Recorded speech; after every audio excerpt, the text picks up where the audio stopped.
So the book of Ruth, the story it says in the opening, it's set in the days of the judges. All right, so this is contemporary with what we went through last week.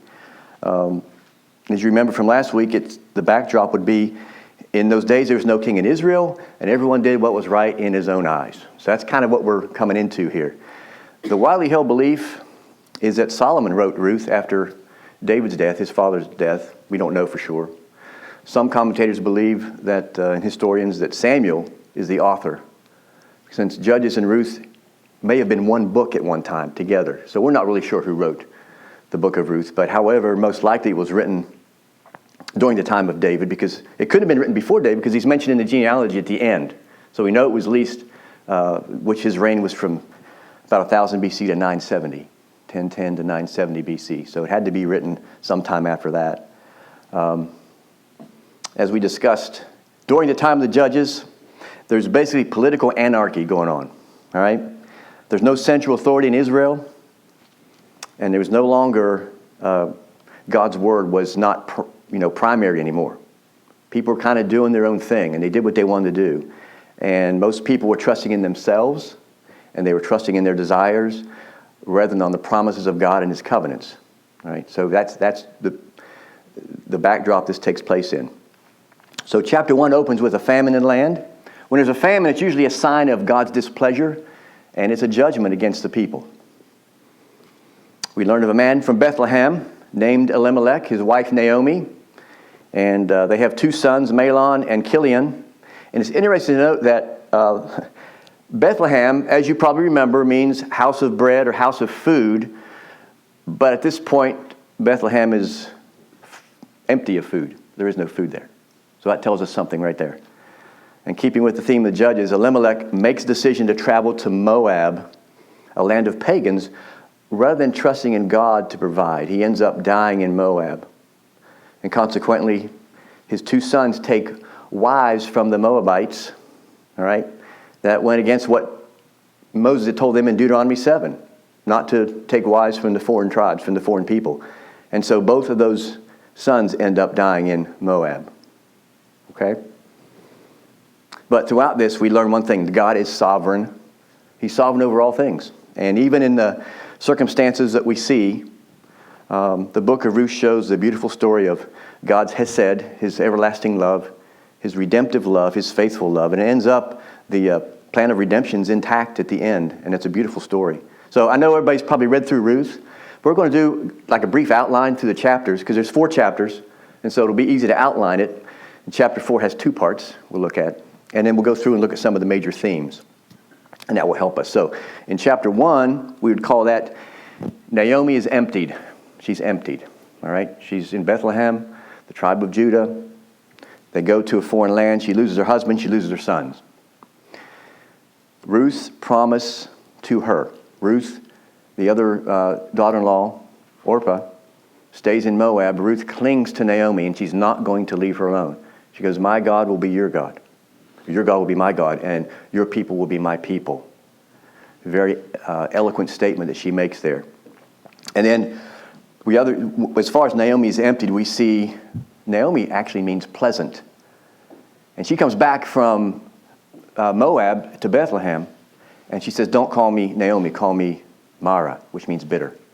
For God has dealt with me, and I'm very bitter for losing everything. So she comes back, and that's how chapter 1 opens up.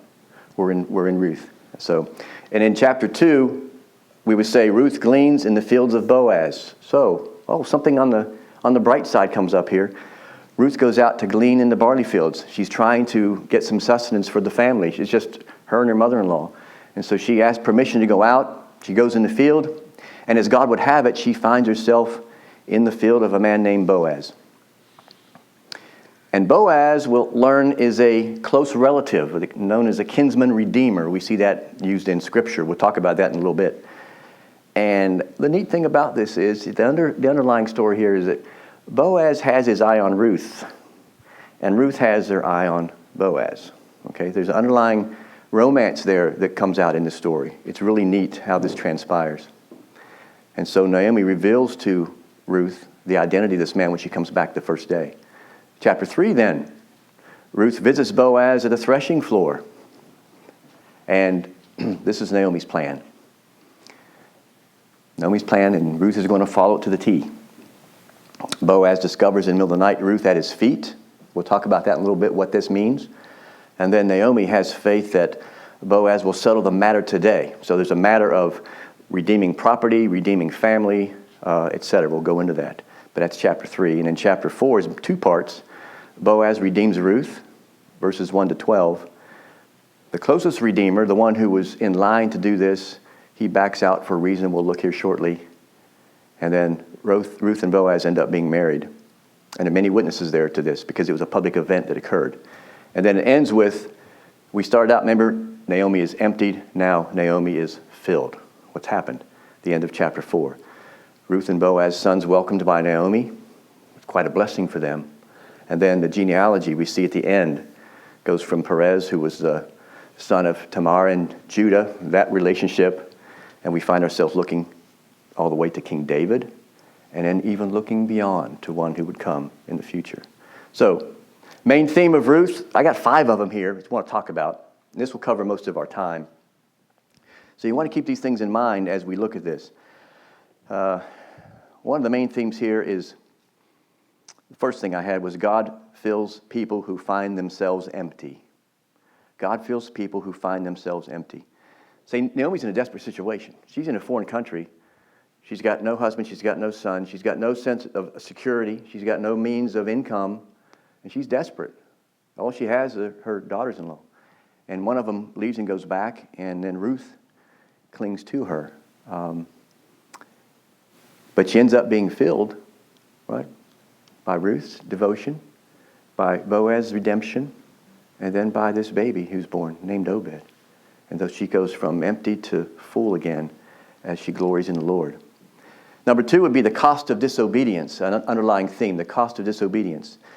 Elimelech and his family, they're members of the covenant people of God. They knew the promises of God, but yet he chose, when hardship struck, to go to a foreign land. He was not directed to go to a foreign land. That's different. He went on his own.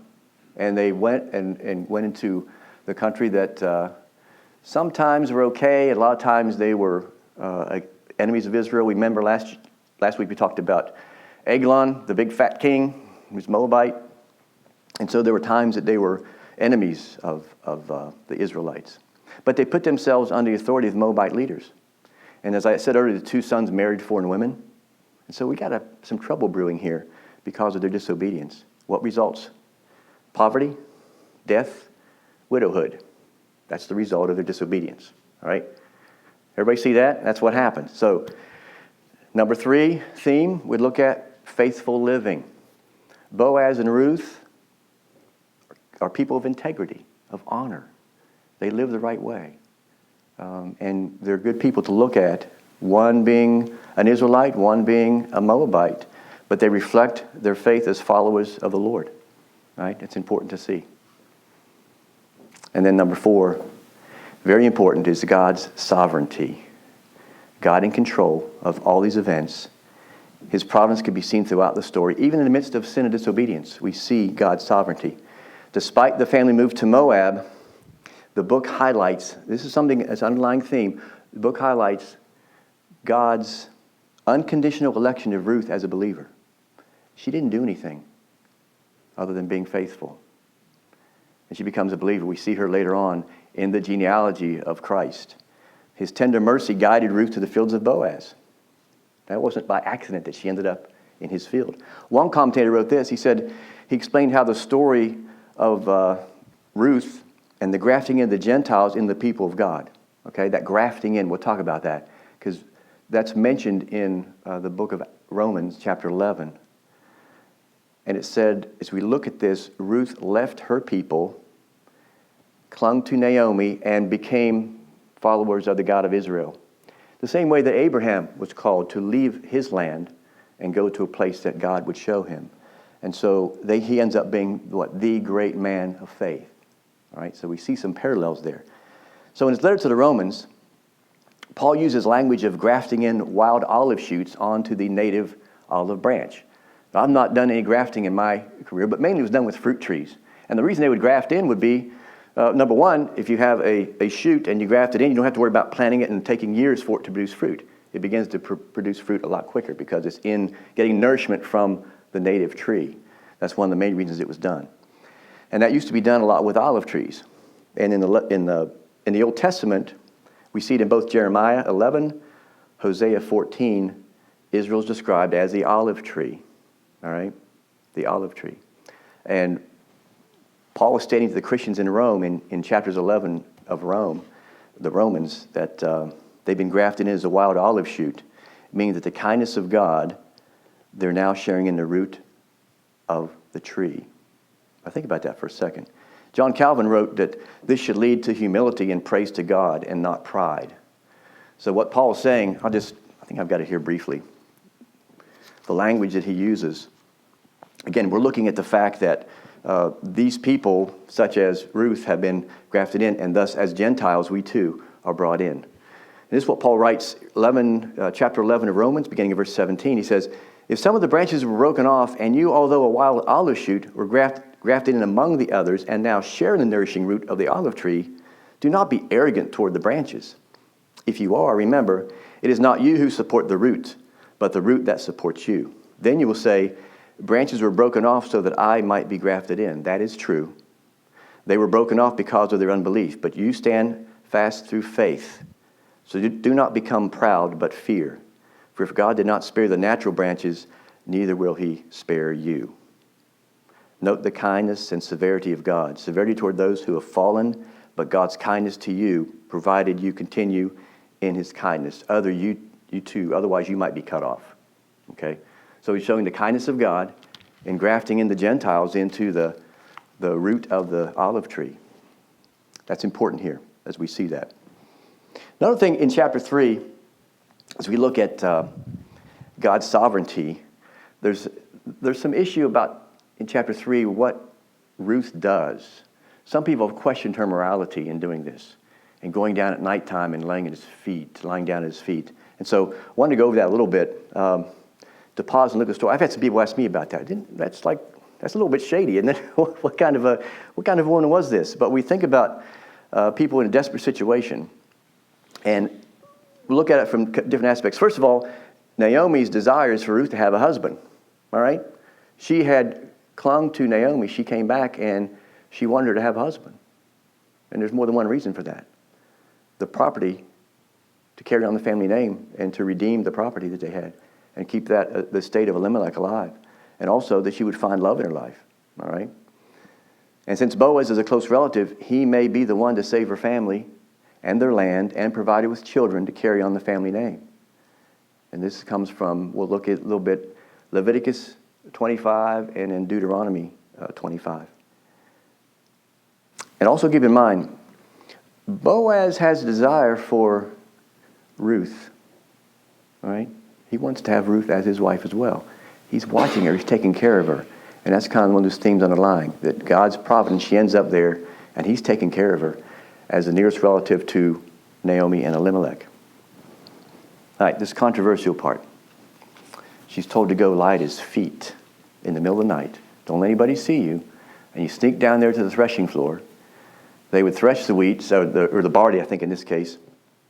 They would do this at nighttime. They would crush it, and then they would winnow it. So they'd take the pitchfork, throw it up in the air, and do it at nighttime so the breeze in the evening would blow the chaff away and the grain would come down. So when that was all done, they would have a little feast, a little dinner made in Scripture. They drank a little bit of wine. They were happy, not drunk, but just glad.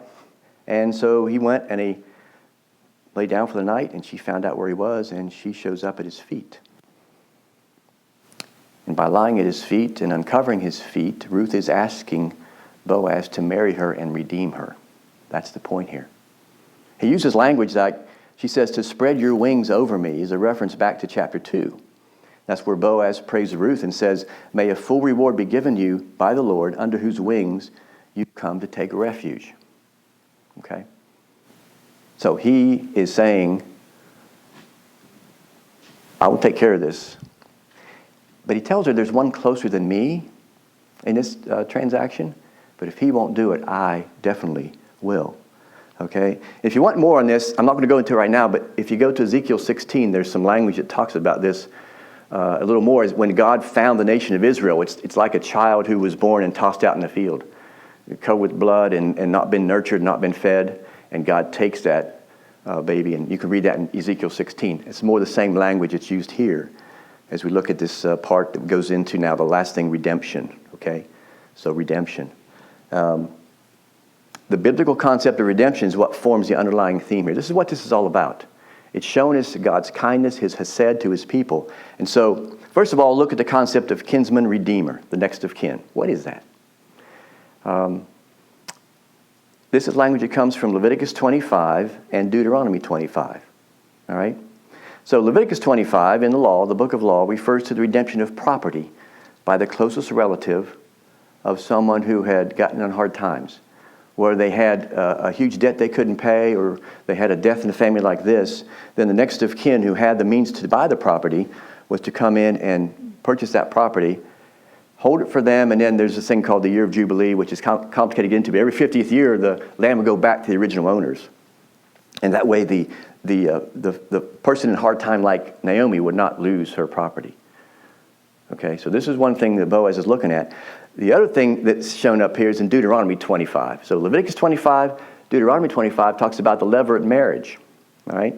You know that story. That's when if a man passes away without an heir to his property, the brother is supposed to marry the wife and have children through her to keep the family name going. All right? Both brothers are gone. Ruth is on her own, so Boaz is going to step in as the kinsman redeemer and take care of both. All right? He's going to take care of both. He's going to redeem the property and at the same time. That's the reason the closest relative did not want to step in and be the redeemer. He liked the first part. He wanted to take over the land and the property. That would be good. But when he found out that it was a package deal and he had to have Ruth as well, he didn't want to do that because it would dilute out his estate, his holdings, amongst her offspring as well. So he said, I won't do it. There's that whole ceremony where he takes off the sandal and hands it to him and said, I'm not, in front of everybody, I refuse to do this. And that's Boaz steps in and becomes the redeemer. Okay? So he does both of those. Let's look at the language here. This is Ruth chapter 4, beginning in verse 7. He says, this was a custom in former times in Israel concerning redeeming and exchanging. To confirm a transaction, the one drew off his sandal and gave it to the other, and this was the manner of attesting in Israel. So when the redeemer said to Boaz, buy it for yourself, he drew off his sandal. Then Boaz said to the elders and to all the people, you are witnesses this day. I have bought from the hand of Naomi all that belonged to Elimelech and all that belonged to Chilion and to Mahlon. And Ruth the Moabite, the widow of Mahlon, I have bought to be my wife, to perpetuate the name of the dead in his inheritance, that the name of the dead may not be cut off from his brothers and from the gate of his native place. You are witnesses this day. So he stepped in as the kinsman redeemer and redeemed the property and saved the family line. All right? We know that because they proceed to have a son. So Ruth gives birth, a son who's named Obed. And when the women of Bethlehem, who saw her come back in a terrible state, as the bitter Mara woman, she's now filled with joy. And they say to Naomi, blessed be the Lord who has not left you this day without a redeemer. All right, that language that she's been redeemed because of she now has a son. It's not her son, but the language is, yes, she has been given a son. A son has been born to Naomi is the language they use. And we know then that Obed becomes the father of Jesse, who's the father of King David. And God's mercy leads the way to the birth of David by the faithfulness of a kinsman redeemer. Okay? In Matthew 1, we see the genealogy of Jesus. It includes, remember back when we talked about Joshua going into Jericho, and there's a woman named Rahab, Canaanite. She finds herself in line of Christ. She is the mother of Boaz. Isn't it great how God works? And now we have Boaz, the father of Obed, whose mother was Ruth. So right there we have, even though God said through Moses not to marry foreign women, nevertheless, he brought the Gentiles in and made them part of the family of the people of faith, like Abraham. Okay? You see how that all ties in? The people of faith. It's by faith you have been saved. And go be sure, King David is the one introduced in the book of Ruth, but we see something more in the distance. As we look out, there's more speaking to us. Kind of the Redeemer in the line of David. All right? Because when we look at other biblical language in the Old Testament, we see God as the Redeemer of his people. He redeemed them from bondage in Egypt. Right? And he in Jeremiah 50:34, he's going to redeem them from their captivity in Babylon. But Isaiah wrote 300 years after David. 300 years. He uses the language of a kinsman redeemer multiple times to describe the coming salvation of the Lord. Chapter 43, 44, 48, 52, and 63. All those places, Isaiah describes a coming one who would be redeeming through the salvation. That would be the salvation of the Lord. So ultimately then, in the New Testament, you know where I'm going with this, I hope. New Testament speaks of the great cost of the redemption price paid to the Father. It's the blood of his own Son. He redeemed us. 1 Peter 1, 18, 19 reads this, knowing that you were ransomed from the futile ways inherited from your forefathers, not with the perishable things such as silver and gold, but what? With the precious blood of Christ, like that of a lamb without blemish or spot. So this story shows us God's sovereignty over all things. It's no accident that Ruth clung to Naomi, came back to this land, finds the nearest relative, works in his field. He ends up being the Redeemer that saves the family line, and they find themselves in the line of Christ. It's just fantastic. And what a story. And so last week I had mentioned Edmund Clowney, who was a former president of Westminster Seminary. And he wrote this as we close. He says, we're pointed to the work of Christ as our Redeemer. He's become our kinsman, made one flesh with us so that he might purchase for us the eternal inheritance of his salvation. Okay? The language of redemption, the language of the kinsman redeemer, we find throughout the book of Ruth. Any questions? Any comments?